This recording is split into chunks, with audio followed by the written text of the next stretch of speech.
Ол кезде ауылдан келген, белім шыбықтай жас бойжеткен едім. Қасымда өзімнен 4 жасқа үлкен әпкем бар. Ол осы жылы оқуын бітіріп жұмысқа тұрды. Мектепте мұғалім. Мені де өзі оқыған университетке тапсырғалы жатыр. Өзім сондай қуанып жүрмін. Әпкемді қатты жақсы көремін. Мен үшін жүгіріп жүр.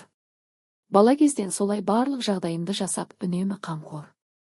Әке-шешемде, бауырларымда қарапайым жандар.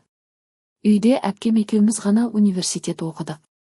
Бізден кейінгі 2 інім мүлдем оқуға ынтасы жоқ. Сонда да әкем сүйреп жүріп колледж оқытты. Әпкемнің арқасында университетке құжатты оңай тапсырдым. Құжат тапсыруға кезекте тұрғанымда алдымда тұрған жігіт менімен танысқысы келіп, атыңыз кім деп әңгімесін бастап жатқанда. Әпкем, алдыңа қара, саған қыз емес, оқуың маңызды болу керек деп әлгі жігітке ұрсып тастады.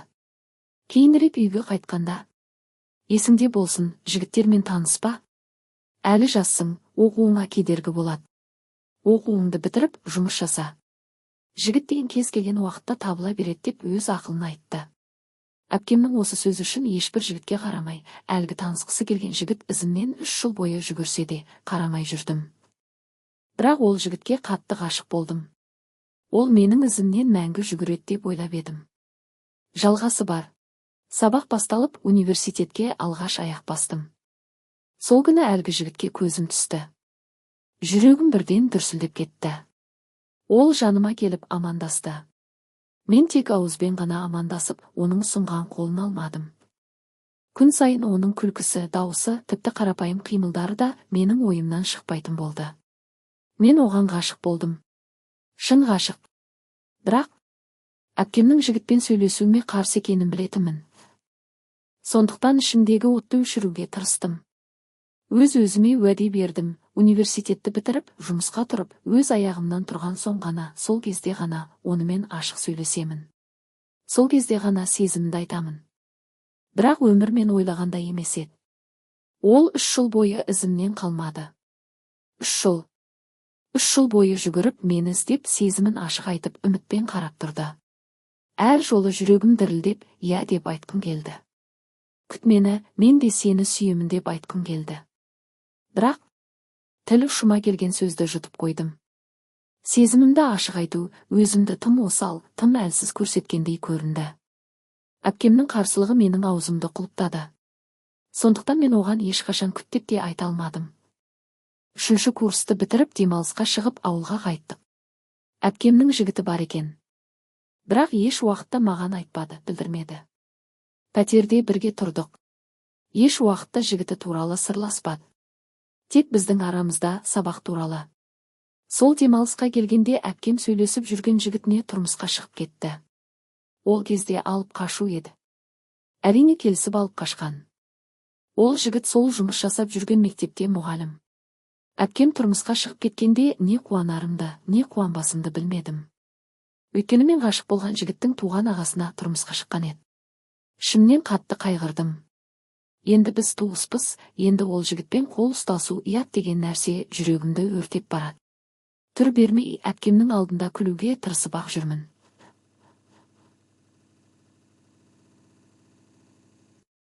Ол жігіт Нұрқанат енді құдабала болды. Ол да мен сезінген сезіммен жүрген секілді. Сол күн әпкемнің тойында соңғы рет биледі. Ол құлағыма сыбырлап, қош бол, алғашқы махаббатым деген сөзді музыканың шуынан әзер естідім. Еріксіз көзіме жас келді. Ешкімге білдіртпеуге тырыстым. Той аяқталғанша құда бала мені бәрінен қызғанып, өзі билеп жүрді. Басқа жігітпен билеуге мүмкіндік бермей. Сол кезде менде сезімімді айтқым келді. Бірақ ұят деген сезім мені тағы да тоқтатты. Сол тойда жүрегім жараланып, қайтар жолда көлік ішінде үнсіз жылап келгенім бар. Көп ұзамай оқуым басталды. Соңғы курс. Менде әпкем секілді мұғалім мамандығын оқыдым. Әпкем таныстарымен сөйлесіп, менің қасыма бір қызды дайындап қойыпты. Ол қызда соңғы курстан. Ол қыз өте ашық, әңгімешіл. Бірден адамдармен араласып кетеді. Ең қызығы ол Нұрқанаттың группаласы. Пәтерде бірге тұратын қызбен жақын араласып кеттім. Ол кезде оның Нұрқанаттың группаласы екенін білмеген едім. Әңгіме арасында мен ішімдегі аласұрған сезімімді айтып қойдым. Сырымды ол қыздан басқа ешкімге айтпадым. Содан ол қыз менің құрбым болды. Екеуміз университетке барған кезде Нұрқанат алдымнан шығып қалды. О, құдаша қалайсың деп амандасты. Әдеттегідей қолымды бермей, басымды изеп даусым әзер шығады. Сәлем деген сөзді әзер айтамын. Сол кезде әлгі құрбым жымыңдап маған қарайды. Енді ол мен және Нұрқанат туралы түсініп қойды. Сол құрбым көп ұзамай менің сырымды Нұрқанатқа жеткізіпті. Ол байғұс үміттенген болу керек. Қолына тәттісін бір пакет қылып пәтер алдында келіп тұр. Шошып кеттім. Басында құрбыма келген болар дедім. Жоқ, маған келіп тұр. Құрбым болса, мен сен туралы шындықты Нұрқанатқа айтып қойдым. Бар, енді ол саған келіп тұр. Тезірек шық деп мені үйден қуды. Не істерімді білмей. Сен таза жынды екенсің ғой. Мен енді Нұрқанаттың алдында қалай жүремін дей беріппін. Әзер дегенде есік алдына шықтым. Онда да құрбым сүйрегендей алып шықты. Нұрқанаттың қолындағы тәттілерді шай ішеміз деп алды да тайып тұрды. Тіліміз байланған біз Нұрқанат екеуміз қалдық. Подъезд алдындағы скамейкада 1 сағаттан ары үнсіз отырдық. Сосын ол біз деген сөзді бастап жатқанда мен оның сөзін бөліп. Біз ендігі жерде туыспыз. Басқа ештеңе жоқ, барлығы өткен күнде қалды, енді бұлай келгенді қаламаймын, қыз бен жігіт болып араласқанымыз ұят. Қош бол деп артыма қарамай үйге кіріп кеттім.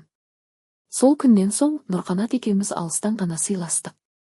Десе де Нұрқанатты ұмыта алмай талай түнді жылаумен өткіздім. Мен диплом алып жатқанда әпкем босанды. Сол кезде бара алмадым. Білмеймін, Нұрқанатты көрсем өзімді қинаймын деген ой болды. Әйтпесе әпкемнің қуанышы ғой. Көп ұзамай мен жұмысқа тұрдым. Айналамда жігіт көп. Тек менде сезім жоқ. Өзімді қинап, ол жігіттермен сөйлесіп те, кездесіп те көрдім. Сезім емес, салқындық басым болды. Әлде менің мінезімді көтеретін жігіт кездеспеді ме? Әйтеуір 1-2 кездесуден соң олар хабарсыз кетеді. Арада 2 жыл өтті. Үйдегілер тойға барамыз. Әпкенің қайнысы үйленіпті, шақыру қағазы келді дегенде естіп, еріксіз тағы жылап қалдым. Сөйтсем Нұрқанаты әлі де сүйеді екем. Жұмысты сылтау етіп бармадым. Қаладан қайтпай, сол жақта жұмыс жасай бердім. Ешкіммен араласпаймын. Тек бұрын бірге тұрған құрбыммен ғана дос болғаным бар. Ол да дипломды ала сала Нұрқанаттың досына тұрмысқа шығып кетті. Содан кейін көрмедім. Арада тағы бірнеше жылдар өтті. Өзіме жеке үй алдым. Тұрмысқа шығуға мүлдем қызықпадым. Анам ауылға барған сайын бір әйел жіберген еркек болса да тұрмысқа шық деп миымды жейді. Үнсіз, жауап бермей, қалаға қайтуға асығатын едім. Бауырларымда үйленіп отбасы құрды. Тек мен. Бір күні қайғылы хабар келіп есеңгіретіп тастады. Жалғыз әпкемнен айырылып қалдым, мен үшін ең ауыр оқиға еді. Ал Нұрқанат барлық туысынан айырылды. Әпкем ата-енесімен, жездемнің ескі көлігімен тойға бара жатқанда, жүк көліктің астына кіріп кетіпті. Сол жерде тек жиенім ғана аман қалды. Қанша жерден қайғырсам да әпкем енді жоқ. Артынан қалған 6 жастағы ұлы қалды. Әке-шешем жиенді өз қолына алғысы келген. Бірақ Нұрқанат бермей, жалғыз бауырым, ағамның аманаты, өзім бағамын. Бермеймін деп шегелеп тұрып айтты. Жиен де біздің үйге көп келмегесін бе, біздерді жатырқап келмеді. Сол кезде алғаш рет Нұрқанаттың әйелін көргенім бар. Өте сылаңдап қалған сұлу екен. Нұрқанаттың үйленгеніне қанша жыл болса да, араларында бала жоқ. Әпкемнің 40 өткенше Нұрқанатты көріп тұрдым. Қайғырып жүрді. Бір сәтте барлық жанұясынан айырылу оңай емес. Мен сол баяғы жұмысыма келдім. Тек арасында әпкемнің ұлын ойлап қоямын. Анасыз қалай өмір сүріп жүр екен деп. Нұрқанатқа сенемін ғой. Ол жылатпас әйелі ше. Ол ұнамады, әлде мен ұнатпадым бекен. Одан кейін ол үйге аяқ баспадым да, хабар ошарсыз тағы да 2 жыл өтті.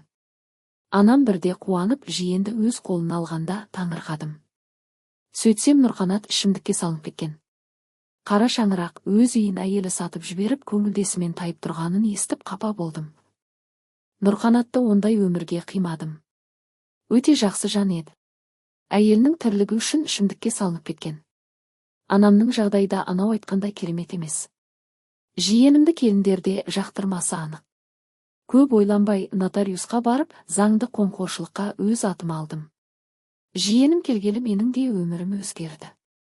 Әпкемнің жалғыз ұлын еш уақытта ренжітпей өсіруге өзіме уәде бердім. Көп ұзамай ішімдігін қойып, жұмысқа қайта шығып, адамдар қатарына қосылған Нұрқанатта қолында тәттілері бар. Мен тұратын үйдің адресін біліп алып келіп тұр. Інісін көріп кетуге келіпті. Жиенімде Нұрқанат ағасын сағынып қалған. Сол күні оны жібермей кешкі асты бір отбасы секілді көңілді отырдық. Сол күні ішімнен тағы бір үміт жылт етті. Білмеймін, тағы да Нұрқанатқа сезімім оянғандай. Оның тағы да үйге келгенін қаладым. Көп ұзамай мен Нұрқанатқа өзім бір отбасы болуды айттым. Алла маған осы мүмкіндікті берген болар. Ешкім бізге қарсы болмады. Туысқандар қатты қуанды. Нұрқанат екеуміз үшін жаңа өмір басталады. Біз бақытты отбасы болдық. Нұрқанатпен бірге қанша жыл өтсе де арамызда бала болмады. Емделіп те көрді. Күйінбеді екен. Бала сүюім керек деп еш уақытта армандап немесе айтқан емеспін. Ең бастысы мен бақытты әйелмін, анамын. Әпкемнің ұлы мені анасындай көреді. Сол да үлкен бақыт. Нұрқанат екеуміз бірге ақша таптық. Бірге бизнесте ашып тастадық. Барлығын бірге жасап, арамызда ешқандай ұрыс болмады. Барлығы идеальный. Әрбір мерекеде гүл сыйлайды. Қымбат сыйлық береді. Әпкемнің ұлын шетелде оқытып, қазір өз бизнесі бар, пәтері бөлек басқа қалада өмір сүреді. Өз таудағы солай болды. Туған күнімде келіп тұрады. 30-ға таяп қалды. Әзірге отбасы құруға дайын емеспін деп жүрген сұр бойдақ. Жақында байқадым. Нұрқанаттың Facebook парақшасынан скрт етілген бір әйелмен сөйлесіп жүргенін. Жүрегім қатты ауырды. Мені әлі де сүйеді деп қатты қателесіппін. Кезінде әйелі көзіне шөп салғанда қандай күй кешкенін менен артық білетін жан ғой. Дәл қазір мен сондай күйде жүрмін. Жасым 50-ден аса да өзіме қарап барлық уақытты жасап жүретінмін. Тек менде сырласу аз. Фиқтау жамын. Көп әңгіме айта алмаймын. Сол үшін Нұрқанат басқа жанды таңдадым екен. Не істесем екен? Нұрқанатпен ажырасып, жалғыз өмір сүрейін бе? Ешқандай ұрыс шығарғым келмейді. Нұрқанаттың сатқындығын ойласам, өз-өзімді әзер ұстап, осы жылдар бойы маған бақыт сыйлаған жан ғой. Барлығының шегі болады емес пе, біздің де отбасылық өміріміз осы жерге жеткен болар. Осымен әңгімеміз соңына жетті. Сен оның орнында не істер едің? Мен дұрыс істедім бе? Осындай жағдай болса, сен не істер едің? Әңгімелерім өмірден алынған. Құпия, махаббат, сатқындық. Әр пост сериал сияқты. Подписка бас, қызықты әңгімелер күн сайын шығып отырады, өткізіп алма, тіркеліп қой.